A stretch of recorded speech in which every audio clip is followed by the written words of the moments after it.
आप सभी, सबसे पहले इलेक्ट्रॉनिक्स और प्रिंट मीडिया के जितने भी साथी हैं, सभी को तहे दिल से धन्यवाद छात्रों का आवाज उठाने के लिए। आज हम लोग उपस्थित हुए हैं एक आह्वान के लिए। सभी चीज़ों पर भाइयों ने बता दिया है। मैं बस आप लोगों से इतना कहना चाहता हूँ कि 24 घंटा का समय है और हम अपने अभिभावक माननीय नीतीश कुमार प्रदेश के मुखिया से आग्रह करते हैं, जो 30 तारीख को हम लोगों ने महाजुटान का आह्वान किया है वो रुक भी सकती है अगर आप प्रयास करें तो। हम चाहते हैं कि हमारे 5 शिष्टमंडल जो हैं, 5 व्यक्तियों के डेलीगेशन से आप मिल ले।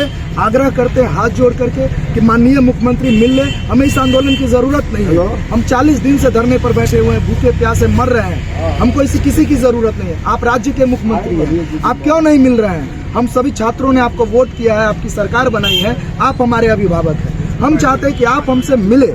अगर आप हमसे मिल लेते हैं तो इस आंदोलन की हमें आवश्यकता नहीं है। हम 29 तारीख तक आपके बुलावे का इंतजार करेंगे, 29 तारीख शाम 7 बजे तक। अगर आप नहीं करते हैं तो ये महाआंदोलन जो है एक विग्र रूप लेगा और हम लोग शांतिपूर्वक काला पट्टा हाथ पर बांध करके 30 तारीख को पटना में कूच करेंगे। और जितने भी साथी हैं, जितने भी अभिभावक हैं, वो सभी हम छात्रों के हित में आए और 30 तारीख को इस महाआंदोलन में अगर सत्ताधीश नहीं सुन रहे हैं, आयोग नहीं सुन रहे हैं, तो उनको कड़ा चोट दे करके सुनाए कि छात्र अब रुकने वाला नहीं है। सन 74 की जो क्रांति हुई थी जेपी साहब के नेतृत्व में, ये क्रांति छात्रों के नेतृत्व में विशुद्ध छात्र आंदोलन के रूप में जाना जाएगा। आने वाला इतिहास, ये आने वाले समय में इस इतिहास को आंदोलन में कभी कोई भूल नहीं पाएगा। इतिहास एक रूप लेगा।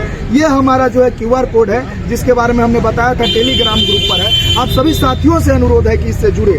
हम लोग जगह जगह जा रहे हैं, लोगों से समर्थन मांग रहे हैं। हर पार्टी ऑफिस में गए, जदयू ऑफिस में गए, बीजेपी ऑफिस में गए, हर प्रतिनिधि के पास गए, लेकिन किसी भी प्रतिनिधि ने हमारी बात नहीं सुनी। जबकि लोकतंत्र में यह कहता है कि with the people of India लिखा हुआ है हमारे संविधान में कि अगर एक भी व्यक्ति अगर अनशन पे बैठा हुआ है तो उस व्यक्ति का बात सुना जाए। आज 40 दिन हो गया है, हमें सुनने वाला कोई नहीं है, हमसे मिलने वाला कोई नहीं है। राज्य के हम अपने मुख्यमंत्री से कहना चाहते हैं कि आप हमसे मिलिए। क्या चाहते हैं आप? एक बच्चे आत्महत्या कर लिया है, एक बच्चे रिजल्ट आने के बाद आत्महत्या कर लिया है, एक बच्चा भागलपुर में आत्महत्या कर लिया है। क्या चाहते हैं कि जो 51 लोग हैं, सत्याग्रह के लोग हैं, वो भी आत्महत्या कर लें? अगर मैं फिर से आपसे कहता हूं कि आप आइए और बच्चों को सुनिए। हम नहीं चाहते री एग्जाम, हमको नहीं चाहिए री एग्जाम। बस आप एक बार मिल लीजिए। हम जिद नहीं कर रहे हैं आपसे री एग्जाम की। अगर आप हमसे एक बार मिल लेते हैं तो हम पूरे सदस्य जो है अपना आंदोलन समाप्त करने के लिए रेडी है। लेकिन अब डिसीजन मुख्यमंत्री जी को लेना है। आप लोग जैसा जानते हैं, एक बात बताना जरूरी है, हम लोग चीफ सेक्रेटरी साहब से मिले, राज्यपाल से मिले, सभी को हमने अपना ज्ञापन दिया, लेकिन आज तक उस ज्ञापन का कोई भी जवाब हमें नहीं मिला, जो कि मिलना चाहिए। सूचना के अधिकार के तहत, चाहे जिस अधिकार के तहत हम देते हैं, मिलना चाहिए।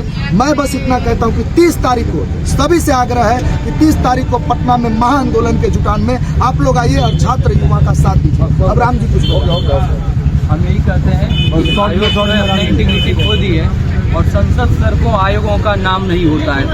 केवल ये संसद, सड़क और आयोग जो है, इससे देश नहीं होती है। देश वो होता है जिसमें संतोष की भावना होती है लोगों में। ये जो असंतोष की भावना पनपी है, 30 तारीख को बच्चे जोर शोर से संपर्क कर रहे हैं और सड़क पे उतरेंगे। हम लोग न्याय में तो लड़ ही रहे हैं, लेकिन बच्चे सड़क पे उतरने के लिए आतुर हैं। तो मैं मुख्यमंत्री से आग्रह करूंगा कि आप इसको बचा लीजिए, सुनिए, हम लोग का आवाज़ सुनिए। इतना दिनों से तो आप लोग सुने नहीं, और जो गलत हुआ है, जो हम लोग ऑब्जेक्शन लगाए हैं, सारा रिजल्ट में रिफ्लेक्ट होकर के आ रहा है कि कौन सेंटर पे क्या हुआ था, नहीं हुआ था। बापू परीक्षा परिसर जिसको 22 सेंटर में बदल दिया गया, हर 5 बच्चे में से 1 का सिलेक्शन हुआ है। ये कैसे हो सकता है? क्या सारे विद्वान बापू परीक्षा परिसर में ही बैठे हुए थे? तो मैं यही कहना चाहता हूँ कि आयोग का जो जितना भी जो छल प्रपंच जो कर रही है, इस तरह से तोड़ मरोड़ के जो प्रेस कॉन्फ्रेंस किया जा रहा है, इसको भूलने का जो है समय आ गया है। इसको गंगाजल से साफ करने का समय आ गया। बड़ा आंदोलन का स्वरूप होगा 30 जनवरी को। अब देखते हैं, अगर मुख्यमंत्री जी सुन जाते हैं, आयोग अभी भी अगर समझ जाती है तो फिर तो हम लोग ले लेंगे, क्योंकि हम लोग क्रांति थोड़े। अब तक आप लोगों ने जितना बार भी आंदोलन किया, सड़कों पर आपके ऊपर लाठियां चली, क्या लगता है इस बार भी प्रशासन आपको फर्क नहीं पड़ती है? वही तो बोले, संसद सड़कों आयोगों का नाम नहीं होता है। देश बनता है लोगों से, ना ही कि पुलिस प्रशासन और संसद में बैठे लोगों से। जो भी जिसको भी हम लोग भेजते हैं, एक एक वोट मिल करके भेजता है। छात्र हो चाहे कोई हो, देश का जो शेयर होल्डर है, प्रत्येक स्टूडेंट है, प्रत्येक लोग हैं, उसके बूढ़े बच्चे हर लोग हैं। तो जिनको भेजते हैं, अगर इस तरह की प्रवृत्ति वो रखती है, चाहे आयोग जहाँ बैठाया जाता है उनको एग्जाम लेने के लिए बैठाया गया है, बनाया गया है वो संगठन। पप्पू जी आपने कहा कि आक्रोश है बच्चों के अंदर, तो ये आंदोलन उस दिन 30 तारीख को इतने बच्चे जुटेंगे तो उग्र रूप भी ले सकता है। अब उग्र रूप लेगा कि क्या होगा, हम लोग तो बस यही चाहते हैं शांतिपूर्वक सुने। देखिए हम लोग 40 दिन से शांतिपूर्वक ही रखेंगे और 30 जनवरी जो महात्मा गांधी जी का मतलब भारत का दिवस है, तो उस पक्ष में भी देखें तो हम लोग उनके जो शहीद है उनको याद करने के लिए हम लोग 30 जनवरी को मना रहे हैं ये चीज, और साथ ही इस बात से बिल्कुल समर्थन में है। धन्यवाद। हाथों में जैसे आपने पूछा ऋषभ भाई, उग्र रूप नहीं लेगा छात्र, हाथों में कल्ला पट्टी बांधे हुए नजर आएगा। अब प्रशासन को देखना है कि शहीद दिवस के दिन वो क्या निर्णय लेते हैं। हम आपको हाथों में कल्ला पट्टी बांधे हुए नजर आएंगे। धन्यवाद।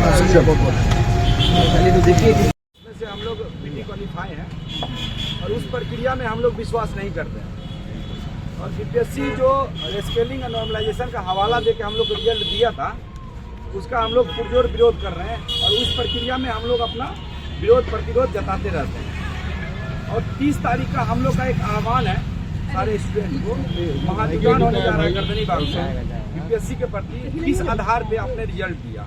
उन्होंने बोला कि नॉर्मलाइजेशन हम लागू नहीं करेंगे, फिर बोले कि स्केलिंग भी हम लागू नहीं किए, तो एक एग्जाम का 2 पेपर और दोनों का कट ऑफ सेम, इसका बेस क्या, इसका आधार क्या है, किस आधार पे किए, ये हम जानना चाहते हैं। और जो 30 तारीख का महाजुटान है बच्चों का, उसमें सारे बच्चे शामिल हो रहे हैं, जो पीटी पास है, जो फेल है, जो नहीं है, सब बच्चा जो स्टूडेंट है वो 30 के महाजुटान में आ रहे हैं। इस प्रक्रिया से असंतोष व्यक्त कर रहा है वो सभी लोगों का कॉल है। और फिर बीपीएससी नहीं, देखिए बगल में टीआरई वाले बैठे हुए हैं, हम लोग मोबिलाइजेशन कर रहे हैं, घूम रहे हैं, बच्चे में बहुत असंतोष है सारी प्रक्रिया को लेके, और खासकर बीपीएससी को लेके जिस तरह से इन्होंने तानाशाही रवैया अपनाया है और बच्चों को गुमराह किया है, कदम कदम पे गुमराह किया है। चाहे वो नोटिफिकेशन के लेकर कमेंट जब चेयरमैन का हुआ उस समय से गुमराह किए कि 60% सवाल यूपीएससी लेवल के आएंगे, उसके बाद जिस तरह के स्तरहीन सवाल पूछे गए एग्जाम में, फिर एग्जाम कैंसिल किया गया, बापू परीक्षा परिसर का दोबारा एग्जाम लिया गया,